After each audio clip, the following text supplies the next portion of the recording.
Good morning student. आज हम लोग का टॉपिक है मोशन यानी गति।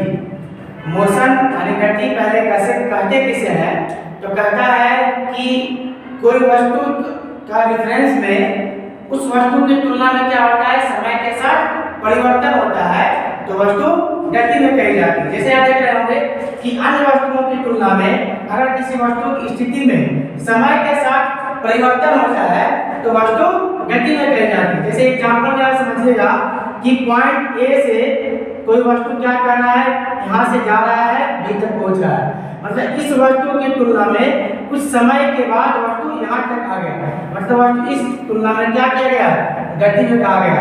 यानी 30 सेकंड में कितना दूरी तय कर रहा है, मान लिया जाए कि 100 तक दूरी तय कर रहा है, कि वस्तु क्या कर रहा है, गति में कहलाएगी। इस प्रकार से गति का प्रकार होता है। जैसे पहला है हम लोग का लीनियर मोशन यानी रैखिक गति, दूसरा है सर्कुलर मोशन वृत्तीय गति, तीसरा है रैंडम मोशन यादृच्छिक गति, और चौथा है ऑसिलरी मोशन जिसको बोलते हैं दोलनी गति, और पांचवा है पीरियोडिक मोशन जिसको बोलते हैं आवर्त गति। रैखिक गति क्या होता है कि अगर सीधी रेखा में जा रहा है तो उसको रैखिक गति बोलते हैं। अगर आपको वृत्ताकार पथ में गति कर रहा है तो उसको वृत्तीय गति बोलते हैं। और रैंडम मोशन का मतलब कि अपनी इच्छा के अनुसार, जैसे कि कहा जाएगा कि एक बर्तन में आपका कोई गैस रखा हुआ है तो गैस के अणुओं की गति कैसी है, यादृच्छिक गति है। वो कैसी गति है, यादृच्छिक गति है, अपनी इच्छा के अनुसार गति कर रहा है, इसलिए उसे बोलते हैं यादृच्छिक गति।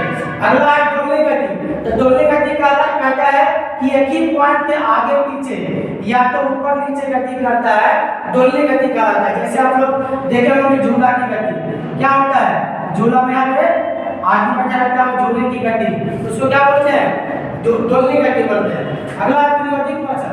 पीरियोडिक मोशन मतलब आवर्त गति कहता है एक निश्चित समय में अगर कोई गति को दोहराता है, जैसे यहाँ से चला और यहाँ तक आ गया, फिर उतना ही समय में यहाँ से चलेगा, उतना देर में दोहरा देगा, निश्चित समय में क्या करेगा, वो गति को दोहरा देगा, तो कहलाएगा आवर्त गति। ठीक है।